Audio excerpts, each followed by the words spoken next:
Laju, sarana belajar untuk para ibu. Mendidik dengan iman, mendidik berbasis adab, mendidik dengan keteladanan, dan mendidik bervisi peradaban. Bismillahirrahmanirrahim. Assalamualaikum warahmatullahi wabarakatuh. Bismillah, alhamdulillah, wassalatu wassalamu ala rasulillah wa ala alihi wa sahbihi wa mawala. Rabbi shrah li sadri wa yassir li amri wahlul 'uqdatam min lisani yafqahu qawli ma ba'du. Di antara problem pendidikan yang sering dikeluhkan oleh para orang tua adalah ketika di usia tertentu orang tua mendapati anak-anaknya tak kunjung soleh, tak kunjung solehah. Apalagi kalau usia sudah 50 ke atas ya, dimana anak-anak sudah mulai besar. Artinya kalau ibarat petani itu seharusnya dia sudah mulai memanen atau memetik hasil ya, panen dari tanamannya. Tapi ternyata para orang tua merasa, loh kok aku belum bisa memanen dari hasil perjuangan pendidikan anak gitu ya. Ini banyak sekali terjadi. Bahkan sampai orang tua itu mencapai titik putus asa gitu ya, sepertinya tidak ada harapan untuk meraih atau mendapatkan anak yang soleh. Sesungguhnya tidak ada kata terlambat untuk selalu bermuhasabah diri, selalu memperbaiki diri, karena untuk mendapatkan anak soleh, solehah itu tidak melulu kita tergantung kepada metode pendidikan atau tips gitu ya, tips mendidik anak soleh gitu. Tidak tergantung kepada metode atau tips atau kurikulum gitu ya. Tapi sebetulnya yang tidak boleh dilupakan oleh kita orang beriman adalah keberkahan berumah tangga, keberkahan di dalam mendidik gitu ya. Maka ketika kita mendapati kok seperti ada yang salah ya dalam proses pendidikan ya, saya ketika mendidik anak-anak saya misalkan gitu, hendaklah orang tua itu juga bermuhasabah diri. Bagaimana kualitas hubungan orang tua ini dengan Allah Subhanahu wa taala? Jangan-jangan ya tidak ada keberkahan di dalam proses pendidikan itu, penyebabnya adalah karena hubungan kita dengan Allah Subhanahu wa taala itu juga masih harus banyak diperbaiki. Ini juga harus menjadi bahan muhasabah kita ya, sehingga nasihat kita misalnya kepada anak-anak kok seperti tidak sampai, kok seperti diabaikan gitu. Jangan-jangan lisan kita ini bukan lisan yang berpetuah gitu ya. Lisan kita ini kok tidak menghasilkan pelajaran atau nasihat yang baik ya, yang ditangkap oleh anak-anak kita. Boleh jadi itu berkaitan dengan keberkahan.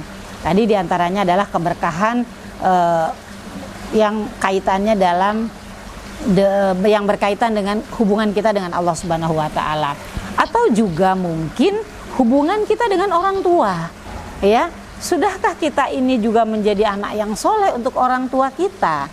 Kan kalau sudah menikah orang tua itu kan ada dua, orang tua ya kandung dan mertua gitu ya. Ini tidak boleh luput dari bahan muhasabah kita. Sudahkah kita ini menjadi qurrata ayun bagi orang tua kita, di mana kita berbakti kepada orang tua, membuat bangga orang tua kita, membuat orang tua kita selalu ingin mendoakan kita, merasa orang tua itu merasa bangga dengan kita gitu ya.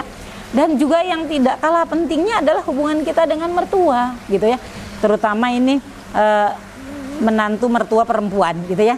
Sering sekali kita mendapati di lapangan bahwa seperti ada persaingan ya, bahkan ada kecemburuan gitu ya antara menantu perempuan ya dengan mertua perempuan gitu ya, sehingga itu berpengaruh dengan keharmonisan rumah tangga, berhubungan juga dengan keberkahan, karena sebagian orang menganggap bahwa mertua itu tidak sama dengan orang tua. Kan dia juga orang tua suami kita gitu. Artinya kita punya kewajiban yang sama untuk mendapatkan ridhonya gitu.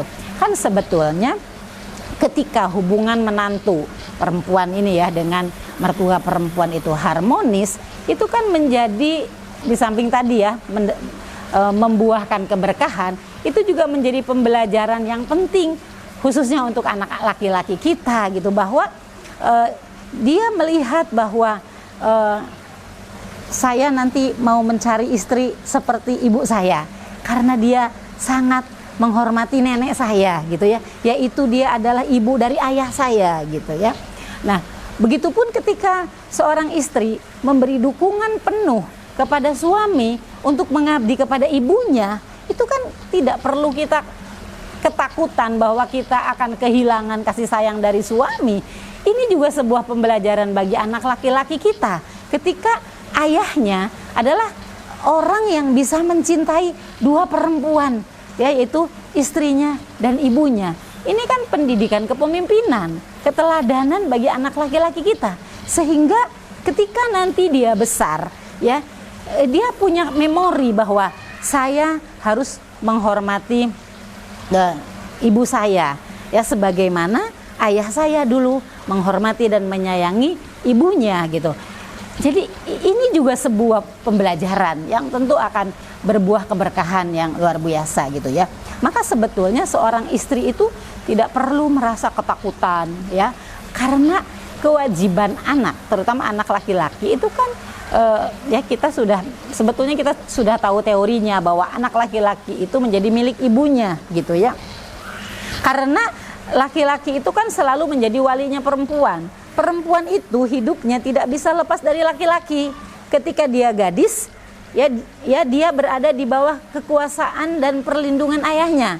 Ketika dia menjadi seorang istri, sudah menikah, dia berada di bawah perlindungan dan perwalian suaminya gitu ya. Nanti ketika suaminya meninggal, dia kembali kepada ayahnya, perwaliannya, atau kepada saudara laki-lakinya gitu.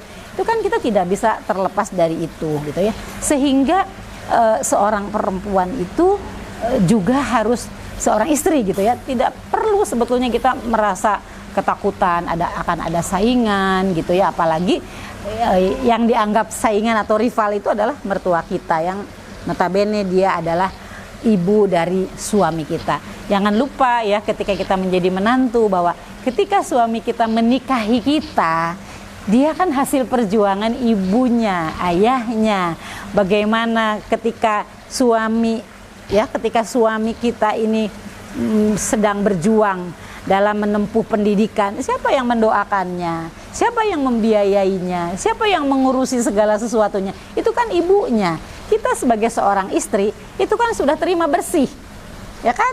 Kita ketika suami melamar kita, itu kan dia sudah selesai pendidikannya, sudah bekerja bahkan gitu ya.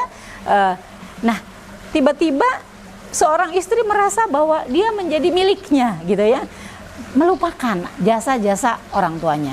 Nah, kira-kira itu bagaimana kalau ada seorang istri yang berpandangan seperti itu, sehingga ingin menguasai si suami hanya boleh mengabdi kepada istrinya atau menyayangi istrinya saja, sehingga menjadikan mertua itu sebagai rivalnya. Boleh jadi kalau ada sebahagian seorang mukmin yang bersikap seperti itu, tentu hal inilah yang menjadi penghalang keberkahan, sehingga ini pula bisa berpengaruh dengan proses pendidikan yang sebetulnya dia sedang perjuangkan, yaitu mendidik anak menjadi soleh. Selain anak ini membutuhkan nasihat, anak kan juga membutuhkan contoh praktek di lapangan.